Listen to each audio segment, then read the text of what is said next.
This is Dominique Beaumonte. You are listening to Season with Salt, the podcast, and this is episode 58.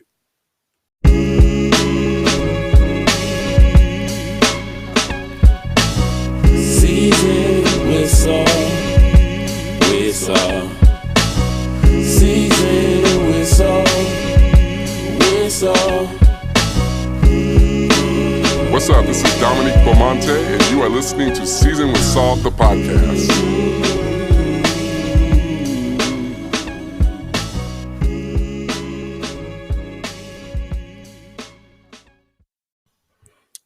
So my first question is, can you believe that it is 2021? It is 2021, y'all, and it seemed like 2020 was the longest year, right? It just is like, when is this going to end? But it was a tremendous year, lots of positives and negatives, and I wanted to start off season 4 right. I wanted to say something that I felt like was from God and that I feel, I wanted to feel like it was confirmed. So I didn't rush into it. I was doing pretty good on making sure we got the episodes out once a week back in 2020. And I think that that's great. But I wanted to make sure that I wasn't just posting something every week just to say that I posted stuff. And so here we are. It is 2020. Again, I can't thank you all enough for just the blessing of having folks actually like download and subscribe to my podcast. I didn't think that it would be something that people would want to listen to. And so I really never know what to say when people are like, I listen to your podcast. I'm like, yeah, right. But anyway, I'm grateful. And it actually, like, the humility that comes along with knowing that even one person's going to listen, like, means that when I'm preparing, I have to be serious, right? Because I'm taking up 20 minutes of somebody's life, 30 minutes of somebody's life, like, and my goal is not to just be shooting the breeze, but also to like be transformational and say something that is memorable, say something that is life altering, and that is most assuredly impacted and influenced by my relationship with Christ. So listen, 2020 is crazy because I started looking at my goals for 2020 and I was like, oh, I didn't accomplish any of these. Like, and I thought, well, maybe I should take my goals from 2020 and push them over to 2021. But then the Lord like really spoke to my heart, and it was just sort of like I kind of felt like I was being I felt rebuked sort of, because I know what I wanted to accomplish. I know what I set out to accomplish. I know what I said I was going to do. I know the plan that I have for myself. And to sit in a space where I'm like, oh, I didn't accomplish any of that. Like, after I was reflecting and I felt like the Holy Spirit was speaking to my heart, I felt like, no, you didn't do what you had planned, but you were positioned to subscribe to the plan that God had for you. And that's better than my plan.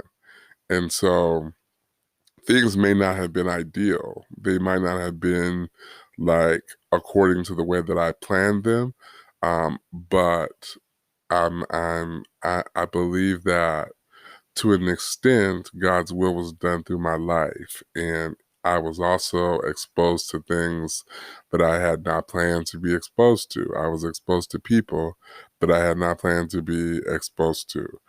But that, my friends, is not what I'm going to talk about today. But I just wanted to just say that God really humbled my spirit by reminding me that it's really not about your plan when you surrender to me and you say yes. When you surrender to me and you say yes, you are saying that you are comfortable with whatever I'm going to do, whatever path I'm going to take you on. And so for that reason, I'm subscribing to that and I'm saying, yes, Lord. So today I want to talk about your next move. And to an extent, I'm talking about my next move. But sometimes when I am recording these, like, I take notes in my little notes section of my iPhone where I might write some things down. But sometimes I don't write things down. It just depends. Like, I get this inspiration from God and I just flow. But this particular day, I had wrote much of what I had intended to say down um, because I wanted to make sure that I said something cool. So I wanted to talk about your next move. I wanted to talk about my next move. And in my reflection about moving, so this is going to be weird, but when are they not weird? I'm sitting down and I'm reflecting about moving. In full transparency, um, only the people who listen to my podcast and like some of my close friends and family members know this. But I spent the latter part of 2020 unsuccessfully searching for a home to purchase. I'm saying that because I hope that it will bring context to the epiphany for which I gained as a result. Um, I was thinking about moving in general. I have moved, I counted 12 times in my adult life. And what I've learned about moving is that moving is very hard. And each of the times that I moved, like, I found it to be extremely stressful. Um, and it just seemed like I was pressed up against deadlines and I had like very limited amount of support. Sometimes because I didn't ask, sometimes I didn't have people to ask. And I started looking at my own practice around moving. In general, what I was doing is um, my lease would almost be up. And so I wouldn't start really looking until my lease was almost up. I find a place like shortly before it was time for my lease to be up. And then I would realize that I spent so much time looking for the new place, but I neglected to even think about the old place or the place that I was currently living. I usually like would go something like this. So my lease would be up, on the first of the month, let's say. And I would find the place like a few weeks before it was time to move. I signed the lease and pay the deposit. And then I come home and remember the stress of moving. Like, moving is very stressful. Like, the anxiety like sets up and you're just kind of looking around, like trying to figure out, like, how did I get to this space? You start taking inventory because you've done what you deem to be one of the most important parts, and then you come to this really daunting view of like a whole life that you've been living in a place that essentially needs to be packed in some way, shape, or form. So the anxiety like really sets in when you start realizing that you have the plan down for where you're going to move, but you don't have the plan down for where you're moving from.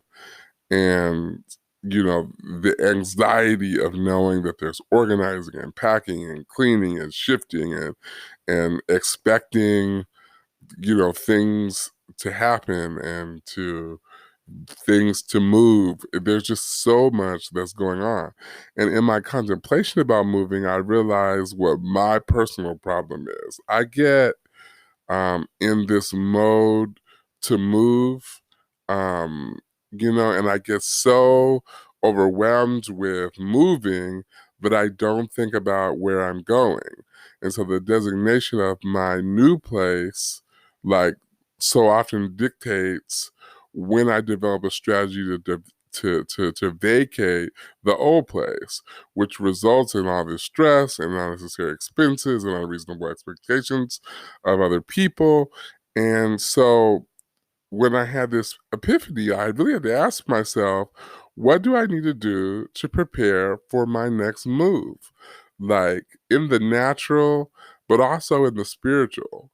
Because I think what I'm describing in the natural, like so often happens in the spiritual. We know where we want to go, but we don't take a lot of time to think about where we are at and what that shift, what that move will look like.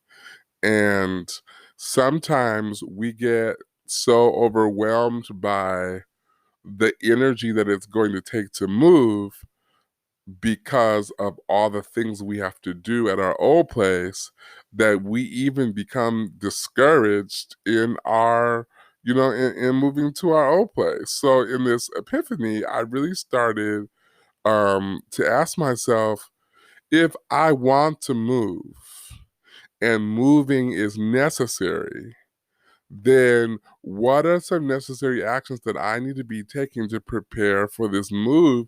And how do I connect that with my life's trajectory? How do I connect that with where I am now and where I am going? Because honestly, some of the reason why we don't promote or we don't move to the next level, whatever that level might be for us, is because we become so anxious that we become stuck. And I'm going to be honest, I know what it's like to feel stuck. I know what it's like to be in a dead end job.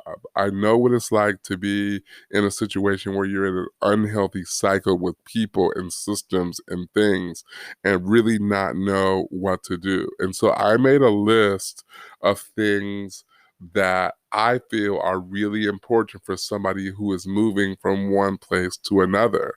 And it's really not about where you're moving, but it's really about like how you can be healthy and whole in the process of moving.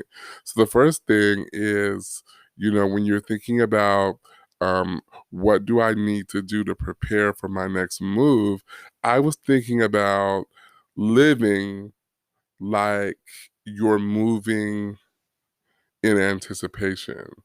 So rather than living as though you're going to stay in the same place that you are, like working to make adjustments in your life so that you are not bound to the place that you live. That might mean that when you get to the point where you're going to be moving in the natural, there's some things that you should not be bringing into the home, right? Because whatever you bring into the home in the stage for which you are planning to move, then you are creating an extra struggle for yourself because at some point you're going to have to move out what you move in. I hope you can see what I am saying. And so the sometimes we focus on the wrong things when it comes to moving. We focus on the wrong things when it comes to our trajectory. We feel like there are certain things that we have to have in order to be qualified to move. And it's like, no, you don't actually have to buy the couch before you move. Sometimes you have to wait until you get into the new place and feel that thing in order to know that what you are doing is in alignment with what God wants you to do. And so I think that first thing of like living like in anticipation of a move is really important because when you're living in anticipation of a move, you're more careful about the things that you bring into your old space because you are contemplating that you will have to take what you are moving from your old space into your new space. What made me think about this? My godfather died this year, and I spent a lot of time at my godmother's house. And there were lots of things in her space that she needed to rid herself of so that she could move into the next chapter of her life. And so a lot of the stuff that she was giving away, she really needed to have it removed very quickly from her space because there were things that she needed to do in order to move from those spaces. And one of the things that I inherited was a barbecue pit. And in excitement about that barbecue pit, like I, started imagining myself barbecuing on it. I started thinking about the things that I was going to cook. What I didn't anticipate was that I would not have anywhere to bring that barbecue pit to, because I was imagining the barbecue pit at my new place that I don't have yet. Right. And so what happened was I went to go pick up the barbecue pit because Godmom was eager for me to get it out of my space or get it out of her space. So I went to go pick it up and realized that in order to get a barbecue pit from point A to point B, number one, you need somebody to help you pick it up. You cannot pick up a barbecue pit by yourself and put it on the back of a truck. Number two, you need to take it somewhere. And it would not make sense for a person who is moving to bring a 200-pound barbecue pit to the other side of town on the second floor of an apartment complex just to move it in the next couple of weeks. And so I had to make arrangements with Godmom to say, hey, I got to pick this up at another time, because if I pick it up right now, I'm not going to be able to use it in the way that I would, because I don't have the space or capacity to have it. So had I not made that wise decision to leave it there and to protect it there because it was not ready for this move, then I would have brought additional pressure to myself. And so when we're thinking about our next move, there's some things that we don't have to immediately bring into our life because they actually create more stress for us, right? What do we have the tendency to bring into our life when we are anticipating a move? We start thinking about this very limited view of things that need to happen. We see things that are on sale, and we're like, if I don't get this now, it won't be available later. Like, we believe that the opportunities only present themselves in very limited ways, and if you don't hit them in this window of opportunity, then somehow you're going to miss out. And the reality is that you're not going to miss out when it comes to divine timing. I spent a lot more time on that than I really wanted to. The second thing that I thought about is how, when I was thinking about like all the times that I moved, sometimes when people move, they think about the big things. They're like, yeah, I'm gonna get a truck and I'm gonna move my couch and my bed and my dresser and my desk and my chair and my TV and my bookshelf and just the big stuff and my couch. And I don't know about you, but I've had times where I've gotten all the big stuff and come back, because that's supposed to be like the stressful part, right? You getting rid of the big stuff.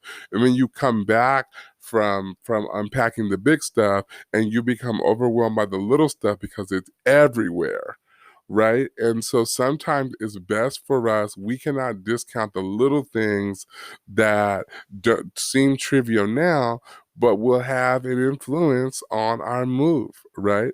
And so sometimes we have to start with the little things, right? Like, we have to declutter. We have to throw things away that we're not using, give things away, donate things, so that the small things do not get in the way of our productivity. And so sometimes that happens where I'm talking about that in that part of moving in the natural, but in the spiritual, that happens a lot, where we're ready to shift, we're ready to move to the next level, we're ready to be promoted, we're ready for the elevation, but there's a lot of little things that make it difficult for us to move on, because we're thinking about the big things, and there's more to moving than just the big things. And so there are things in our life that we have to address that might seem small, but if we don't handle them on the stage that we are on now, they're just going to prove to be difficult for us later on. So that might show up in your life as envy. That might show up in your life as a bad relationship with a parent. It might show up in your life as a bad relationship with a sibling. But it's really, really important for us to address those little things, because little things become big things in time, right? And so it's not enough to get the big things moved to the new place and forget about the small things, because the small things can be very annoying. And so we're called, as we are anticipating our move, we're called to pack and to sort and to label and to figure out where things go and where you want things and how you're going to organize them. Because the better you organize, the more prepared you are to continue your life in the new place where you are going. So it's important to also do a value assessment, because some things are packable and you'll have the resources, you'll have the box, you'll have the wherewithal, you'll have the money to have it packed, you'll have all the things that you need in order to get what you have to the next place, but it's not absolutely necessary for where you're going. It's not a bad thing. But it's not necessarily a good thing. You don't have to take everything that you have. Listen, I have over 500 books.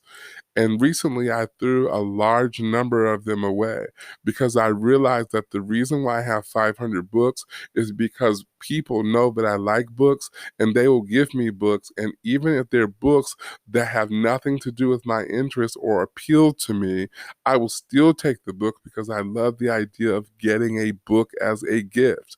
The reality is, with 500 books, there creates for me a hassle, because I'm not going to be able to get all these books from where they are to where they're going without having to pay a little extra or put a little extra effort. And so why would I plan to put a little extra effort into books moving from point A to point B that I don't want and I'm not going to use? So it's important for me to declutter and to clean and to downsize where I am, so that when I get to where I'm going, I don't have a whole bunch of stuff that I don't need and a whole bunch of ceremonies attached to those things, right? And so I had the power in my old space to declutter. I had the power in my old space to let go of things that really I don't need. Sure, they might have some sentimental value. Give them to somebody else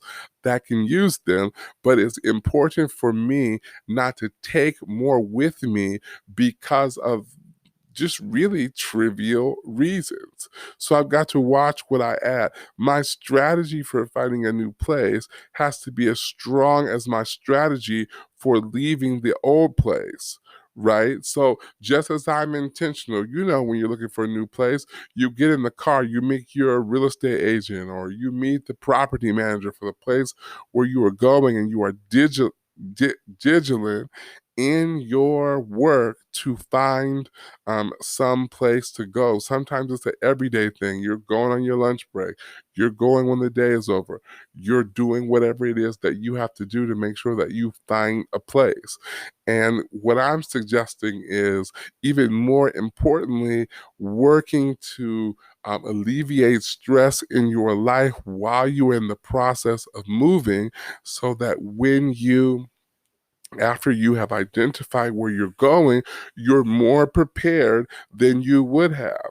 And so one of the things that so there's some affirmations that I'm drawing from some of the things that I'm hearing. The thing some of the things that the Lord really impressed upon my heart. One is that I don't have to have all the details to plan for the next move. I don't have to have the next place where I'm going to plan for the next move. There will be times when my lease is up, or I have to go quickly and move out of somewhere, and I won't necessarily know where I am going. that's when I have to leave the details to the Lord. I cannot try to be the leader of all aspects of my life. I have to surrender to God. I have to trust that God knows what is best for me. And so I don't have to have all the details about what's next. I can trust God to lead me and guide me and show me where He wants me to go. I don't need everything that I have for where I'm going.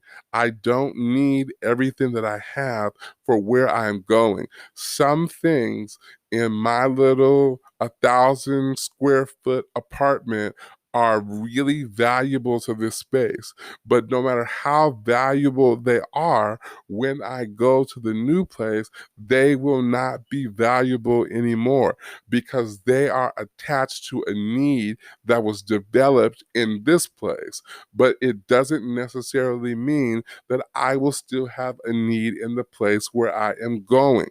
In my current place, I don't have a lot of kitchen space. So I have created layered cabinet space and layered spaces for my stovetop amenities. But when I move to the next place, that place might have more adequate storage, alleviating me from the need to need all of the storage that I have needed in the past. And so I think it's important to note that I won't need everything that I have now where I am going. And so, not to be afraid to trim and to sort and to cut back as necessary. Since I know I have to move, I am responsible for setting myself up for success. Since I know that I have to move, I am responsible for setting myself up for success. I know I can't be in the job that I'm in forever. So I am responsible for updating my resume. I know that there are some people that I have worked with for 20 years who are leaving and retiring. Maybe they're baby boomers. I know I have to update my references if I want to stay connected to them. There are some things that I can control because of what I know about those situations to be true. And so I take what I know and I ensure that I'm being productive with what it is that I know. Now, I've got to share with you, as I generally do, some aspects of what I'd like for you to consider from a biblical standpoint. From a biblical standpoint, the children of Israel, and hear me out, the children of Israel, they were stuck. You have to read Exodus 13 and 14 and 15. They were stuck in Egypt and they hated it there. They wanted to move. They hated it there. They wrote songs about hating it there. God had to do miraculous things to get them out of the place where they were. They wanted out of Egypt, and God miraculously released them from Egypt.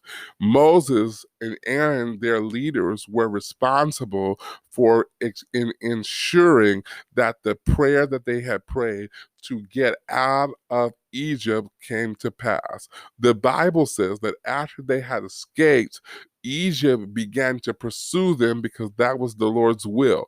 They changed their mind about letting them go free. And the Bible says that God tells Moses, I'm going to send you down to the river and you're going to split that river two ways. And the people and the children of Israel, they're going to walk through that chasm and they're going to come out dry, and you're never going to know that a river was split in two. You're never going to know any of that because they're going to come out dry, clean, and all right. Would you believe that the children of Israel, when they got to the river, they started tripping, y'all? They started being like, wait a minute, we didn't know that it was going to be harder to leave the place that we wanted to leave. We didn't know it was going to be harder to go somewhere new than it was going to be to just stay there.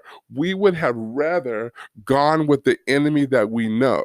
We're so uncomfortable with doing something new that we would have been more comfortable just staying in slavery. Slavery was much easier for us than managing and wrestling with the unknown. They were like, listen, this is just not what we had in mind when we thought about freedom. And they were tripping out. And Moses had to pray to God and be like, God, I don't know what you are doing, but we wanted to leave. This was our move. What Satan does when we are at the point where we are close and on the verge of moving to the next level or going to the next place, or matriculating to the next level or grade, Satan will tell us that it's better for us to stay at the place where we are at. It's more convenient. Satan will try to handicap us with convenience. Satan will say that you don't need to try to go for that job because you already got a 401k here and they got a gym here and the lunch is free.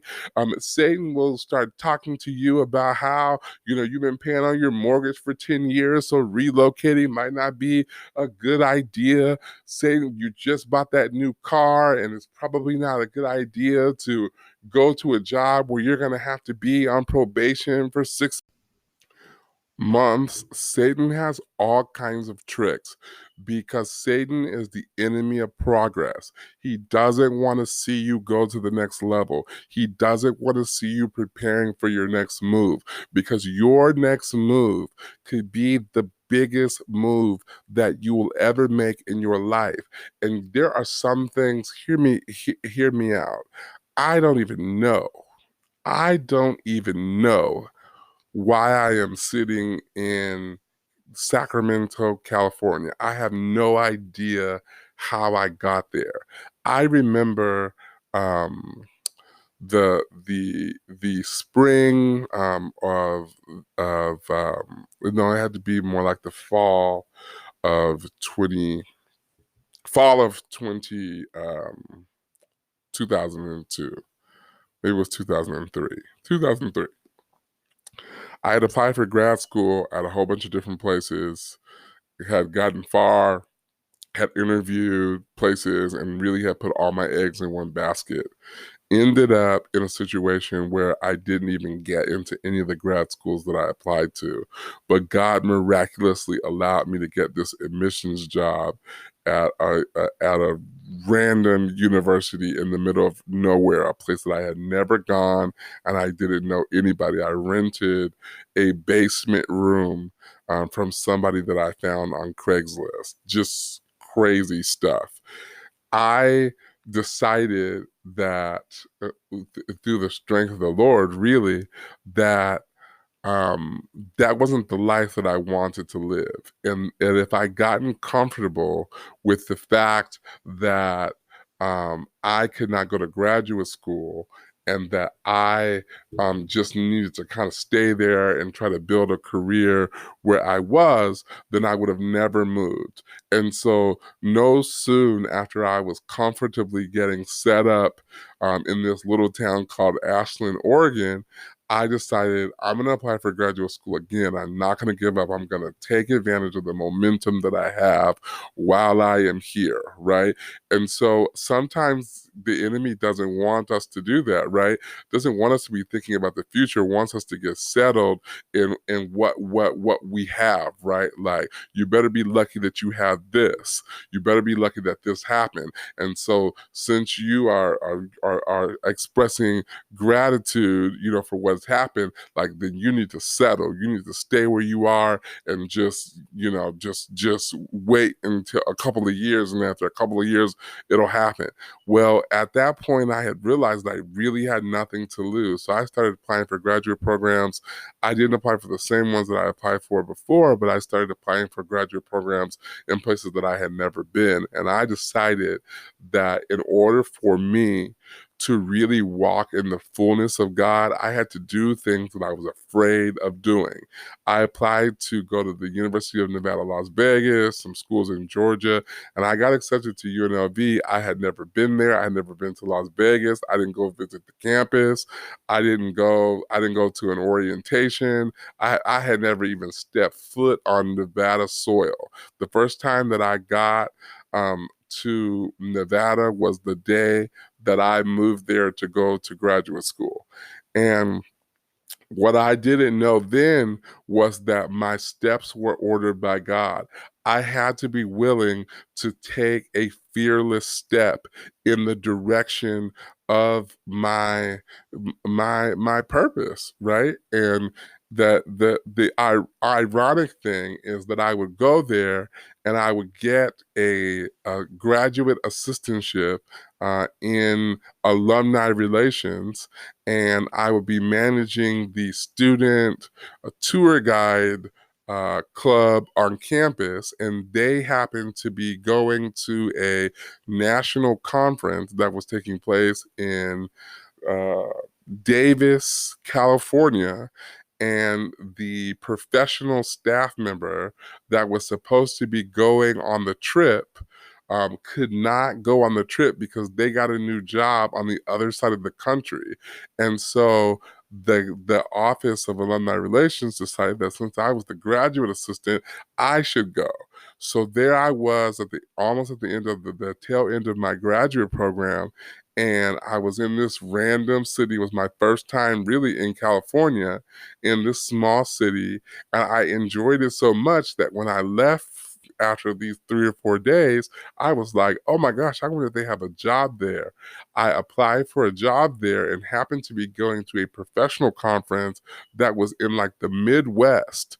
And some strange reason, the UC Davis was there in the Midwest interviewing, and they happened to interview me for the job that they had in Michigan somewhere. And so after I interviewed, I ended up coming back to campus, and I ended up moving to California, and the rest is really history. But it really required me to step out of my comfort zone. It positioned me to realize that I really couldn't afford to be fearful. And the children of Israel, they were fearful. They were like, wait, if I would have known that it was going to be this hard, I wouldn't have done it. They said that we would have been more comfortable just being slaves in a place that we didn't want to be at in the first place. And that feeling of settling will come over you. But listen, it's really important to do the work before the move so that when it's time to move, you are ready. That anticipation ought to position us to be like, you know what? I'm not going to be a victim of my circumstance. I'm going to get ready.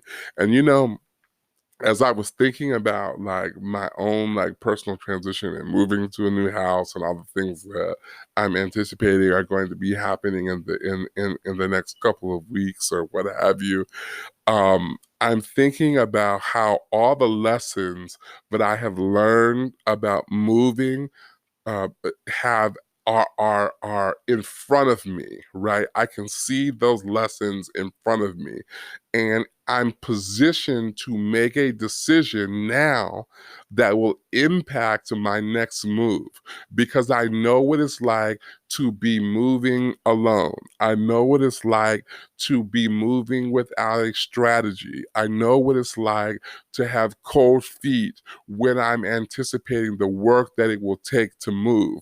And since I know what will happen, since I know how Satan will approach my move, since I know the negative aspects of moving, I can anticipate them and I can plan accordingly.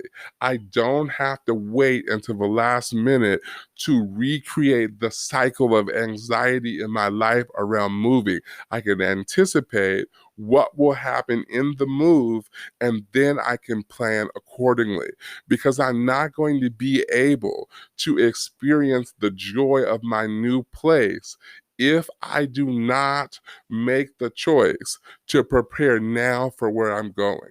I don't have to know where my new place is in order to start preparing for where I'm going. And the more I prepare now, no matter where I'm going, the more I prepare now, the more ready I will be, the more stress will be alleviated from my life. And I don't have to know where I'm going. God knows, right? I don't have to know why I'm doing what I'm doing. God knows everything. He's already ordering my steps. He's already making decisions in the background. Everything in my life is already orchestrated. All I have to do is know how to live in the now. So a lot of what I'm talking about is the faith work that it takes not to be just sitting around like waiting for something to happen, but to anticipate the move and to prepare for it. This is the work that God is calling us to do in our lives. He's calling us to sit back and be like, wow, I know where I want to be. I can see myself in 5 years, and 3 years, and 4 years, and 2 years. I can see myself in the next space. But what can I do now? I can anticipate the move. I can prepare for where I am going.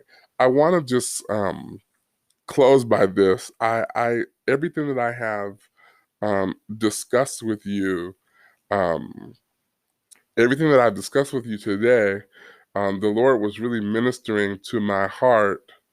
Um, um, the Lord was really ministering to my heart prior to like any of this this text message that I received from somebody at my church.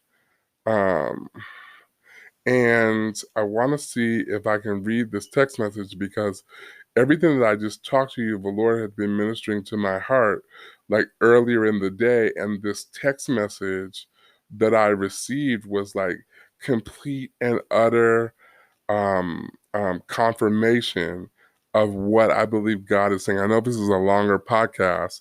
To be honest, earlier I was falling asleep and I kept waking up. So if I get off and you're like, I don't know, what are you talking about? It's because I fell asleep. So let me read you this text message that I got from somebody at my church.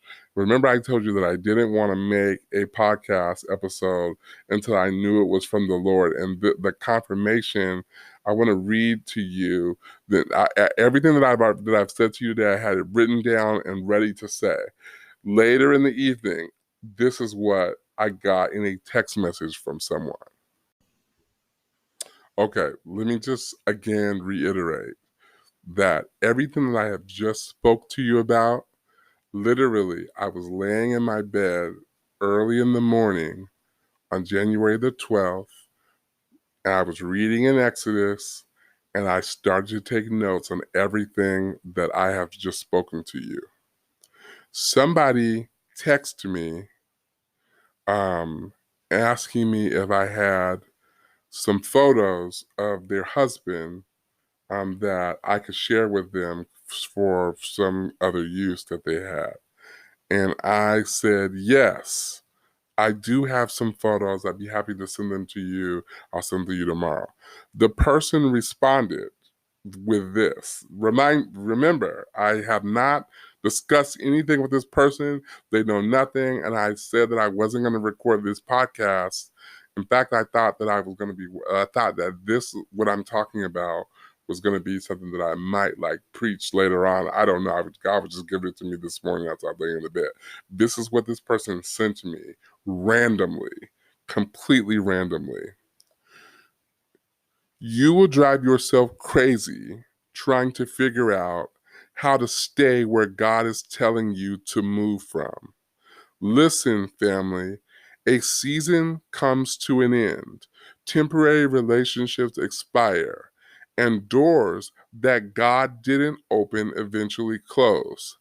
It can be very hard to keep up with God's divine plan for our life. God doesn't move when it's convenient for us. God moves when it's time. I don't know who I'm talking to, but God said, go, but you're trying to figure out how to stay. And you're about to lose your mind. When you resist the Spirit, you try to create plans that contradict what the Spirit told you to do. You try to unpack when the Spirit told you to pack up. Y'all, I'm just stopping to tell y'all that I already made the everything I this I didn't this okay, you get it. You're trying to decide if you should follow the Spirit or stay, or do nothing, or pray some more. The Spirit of the Lord is saying you have what you need to do what God said do. Put this in your spirit. When the children of Israel, do y'all hear this? Do y'all hear this? Do y'all hear? Now, I told you everything that I have already said to you was what I wrote in my notes. At 7 a.m. in the morning, laying in my bed reading Exodus, I got this text message at 4:32 on January the 12th. That's hours after I'd written everything that I had written down. And I said I did not want to talk about anything on this podcast for the first episode of 2021 that the Lord did not confirm. This person, I'm reading you verbatim what this person sent me. Put this in your spirit. When the children of Israel left Egypt, they got to the edge of the Red Sea and started to panic. They started to doubt what God told them to do. They started to lose their mind because they wanted to go back instead of go forward. Moses even started tripping and doubting what God said, and he cried out to God in despair. God said to Moses, "Why are you crying out to me? Tell the Israelites to move on. Raise your staff and stretch out your hand over the sea to divide the water so that the Israelites can go through the sea on dry ground." Exodus 14:15 through 16, the very scripture that I was reading this morning. More. Here's what else it says. In other words, God was saying, you have what you need to go. You have what you need to do what I said you could do. You're panicking with power in your hand. Stretch out your faith and go. When you get to the edge of your sea, when you get to the edge of a decision to follow God or turn back, stop and realize you have the power to do what God said you can do. God said, stretch out your faith and go. Decree and declare it. I'm going to stretch out my faith and go. Ladies and gentlemen, this woman didn't even know anything about what I was studying or reading or anything. And she wrote this email, this text message rather, to me, confirming everything that I'm talking to you about the resistance and the reluctance to move on and to go forward, and the challenge associated with getting ready to go to the next level in your life, your ministry, your career, your trajectory. And this woman wrote everything that the Lord gave me this morning in a text message. Do you hear me? I could not communicate that any more intensely than I am. God will confirm his word. God will confirm what he is saying. And so if you are at a space of indecision, if you're trying to figure out how you're going to navigate 2020, whatever stage you find yourself in, even if you are not in that place right now, but you don't know where you're going to be, let me tell you, God has your back. Do you know what he told the children of Israel? Y'all are tripping. Don't worry. I will fight your battles. The Egyptians that are behind you, I know that you would rather be comfortable. I know that you would rather go backwards because you are looking at it the wrong way. Listen, if you obey me, if you walk in faith, the thing that you are afraid of will be my problem. That's what God's saying. He said, the thing that you are afraid of the most, that's my problem when you decide to be obedient to my will. So when you're thinking about your next move, quit thinking about the adversary. Quit thinking about the critics. Quit thinking about how much it's going to cost. Quit thinking about the change in comfort. Quit thinking about all the things that would deter you from doing what you were supposed to do, and just do it. Just move forward. Go in faith. Don't be scared. Don't be scared. Don't be scared. You don't got to be scared when you got God.